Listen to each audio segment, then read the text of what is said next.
Hola, ¿qué tal? Mi nombre es Diana Correa, yo soy contadora pública y si la contabilidad es su problema, invítame a hacerla tu solución. Ley del financiamiento o ya conocida Ley de Crecimiento Económico, un tema que nos compete a todos los colombianos y que hoy vamos a tratar en este canal. Hoy vamos a hablar de por qué se cayó la Ley de Financiamiento, cuáles son las propuestas de la Ley de Financiamiento y cuáles son las nuevas propuestas que trae el gobierno colombiano con la Ley de Crecimiento Económico. Así que si quieres aprender y saber un poco del panorama nacional en material tributario, quédate conmigo. En los últimos 25 años, Colombia ha tenido más de 15 reformas al fisco, lo que quiere decir que un cambio más de una reforma en menos de 11 meses representaría indudablemente o afectaría la inversión extranjera. Bueno, ahora sí, entrando en materia, ¿qué pasó con la Ley de Financiamiento? Porque la Corte Constitucional decidió tumbar la Ley del Financiamiento, ahora conocida la Ley del Crecimiento Económico. Pues resulta que la mayoría de artículos de esta ley se declararon inexequibles. ¿Por qué? Porque hubo vicios en su trámite o lo conocido vicios de forma, y fue porque se violó el principio de la publicidad. Es decir, muchas personas de las que aprobaron dichas leyes ni siquiera tenían conocimiento de ello.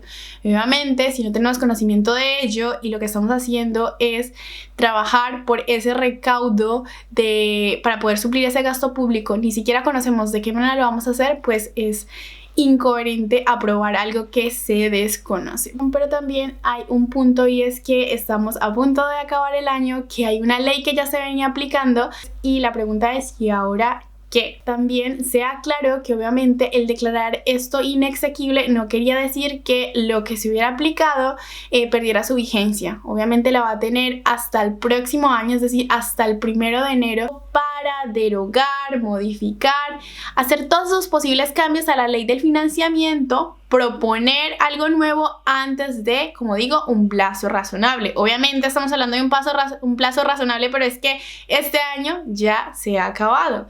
Entonces es muy importante saber que tienen este derecho, pero que lo mucho o lo poco que se puede hacer en este tiempo es crítico. Ahora, ¿cuáles son las consecuencias de que esta ley se declare inexequible? Primero, la propuesta de la ley de financiamiento proponía un aceleramiento económico, pero lograría un efecto contrario, un desacelere en el crecimiento económico.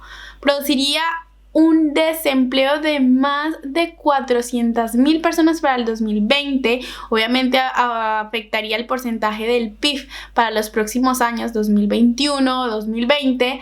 Y lo más grave, diría yo, es volver atrás, viajar en el pasado y volver a retomar una ley que se estaba aplicando años atrás, antes de la ley del financiamiento, cuando ya habían planteamientos nuevos y cuando ya había una oportunidad de mejorar las cosas que no habían funcionado con gobiernos anteriores. Muchos conocemos el conocido régimen simple, antes conocido como monotributo, que permite consolidar en un solo formulario la renta y el ICA.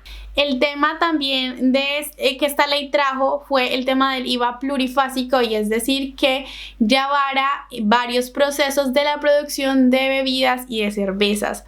Otro tema también es la normalización de activos, ¿cierto? Esos activos que no se habían declarado, pues que tuvieron un descuento en el impuesto y solo pagaron un 13% por declarar esos activos que no se habían declarado anteriormente. Temas como la economía naranja y muchísimos otros más, incluyendo por ejemplo la disminución en la renta, en el porcentaje de la renta que se estaba disminuyendo de manera gradual y que ahora iba por el 33%.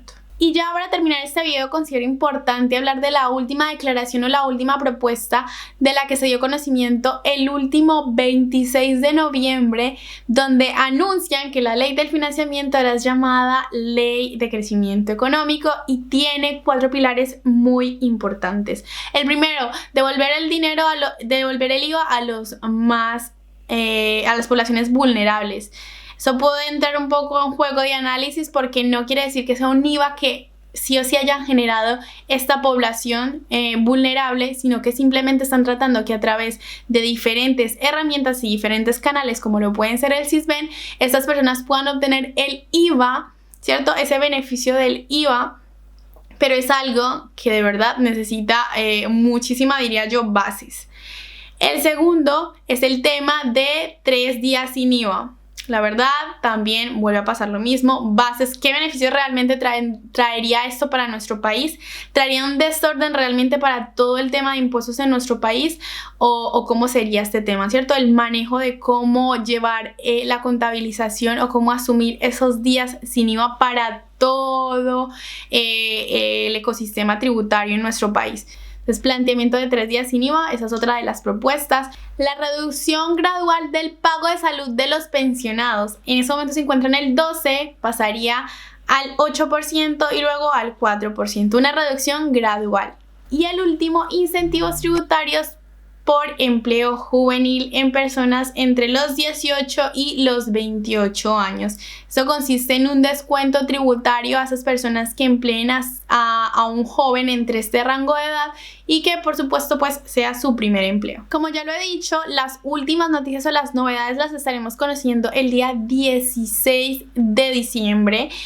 Y creo que esto es muy importante saberlo como colombianos, como contadores públicos, como empresarios. De verdad que eso es algo fuerte que está pasando en el país relacionado con materia tributaria. Hoy le damos de una manera muy general, pero con puntos que pueden ser claves al momento de conocer el panorama tributario del país. Déjenme en los comentarios qué opinan de este tema. Yo siempre trato de darlo de una manera muy imparcial, pero muy altamente, valga la redundancia, informativa. Así que déjenme saber si este tipo de información les gusta y qué opinan de este tema. Nos vemos en la próxima.